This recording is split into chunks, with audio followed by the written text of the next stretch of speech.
Hey there guys, it's Dr. George here from thehealthybear.com.au, and today I've been sent a really interesting question, and it's all about gay men's health, but in particular, what should we be doing to protect our health into the future?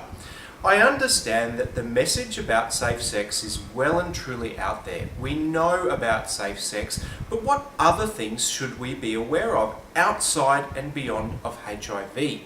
And it's a very interesting question because sometimes we forget about that and we don't move on once we've said the safe sex message. So what things should we think about? And I've brought it into a few little categories and I hope they're really helpful for you. The first one I wanted to talk about was immunisations.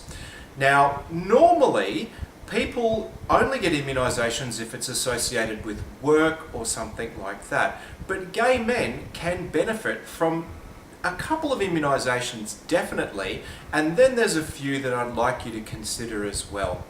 The first one that most gay men, in fact all gay men, should consider is hepatitis B vaccination. This is a really important disease. It's spread sexually, also by blood-to-blood contact, and currently the treatments are very long and difficult for hepatitis B, and it can be prevented by a series of 3 vaccinations. The other thing to consider in the hepatitis range is hepatitis A. This is spread by fecal matter or poo getting in contact or via the mouth. Now, you can be immunised against hepatitis A, and that's 2 shots. And I really do recommend that for gay men, they really think about getting both a hepatitis A and a hepatitis B vaccination. There's a few other vaccines that I'd like you to consider as well. If you're under the age of 26, it's worthwhile considering the HPV or human papilloma virus vaccine. This is currently in Australia only being offered to women. However, we know that HPV virus, which causes warts, also affects men, and gay men are at high risk of developing warts not only on the penis but also in the bum and also in the mouth and the throat. And using these vaccines can help prevent 4 of the strains that are associated with these sort of diseases. Something that everybody should consider is a regular tetanus update, and most people say every 10 years up to the age of 50 you should get a tetanus update. Now, if you work with children or you have any nephews, nieces or grandchildren or your own kids, it's worthwhile considering getting the additional protection of the pertussis or whooping cough vaccine that comes with the tetanus shot as well. So recommend getting a regular tetanus shot, but also if you work with kids, consider getting the tetanus shot that includes whooping cough as well.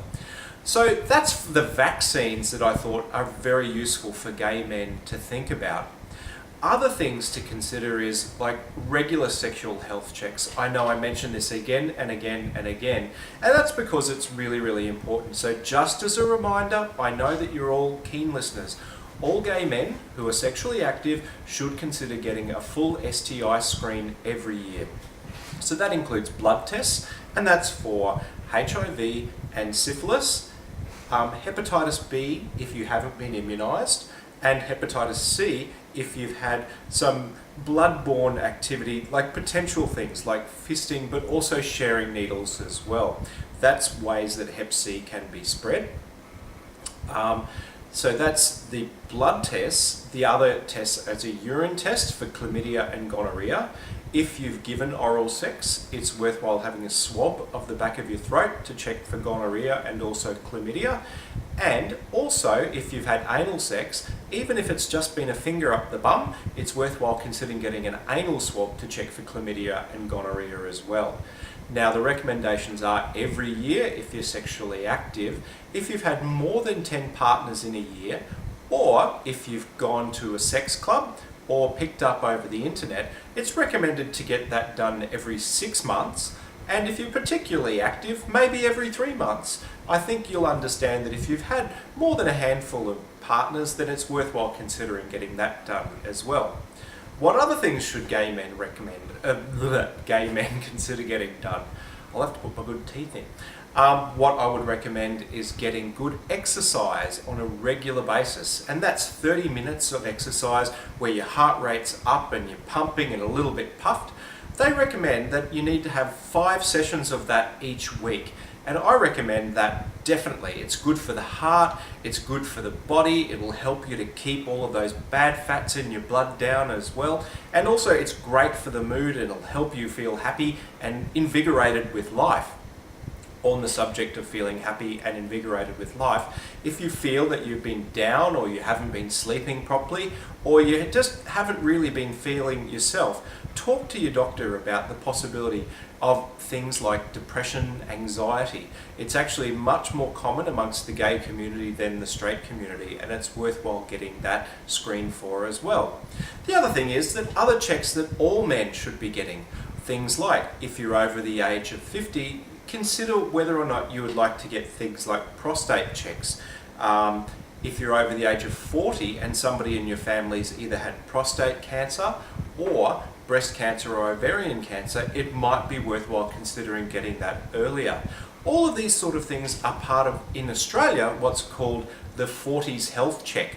So men between the age of 45 and 49, there's a government incentive to come in and get a really good checkup and make sure you don't have things like diabetes, thyroid dysfunction, a really good thorough health check. Guys, I recommend once a year, go and see your GP and have a good talk about what you feel you should get done as a regular basis to help maintain your health.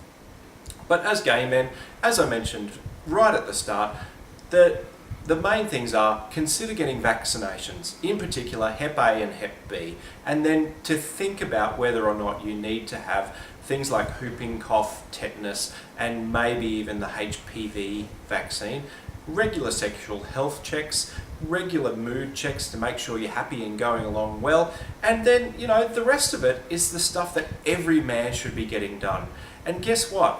All gay men need to make sure that they look after their health as best as they can. Because guys, we're a community, I want to support the community, and I want to make sure that I've got my mates around me when I'm 50, 60 and 70. Guys, if you have any questions, please feel free to leave your messages below. I hope you're having a fantastic week, and I look forward to sharing more information with you very soon. Have a great day. See you guys.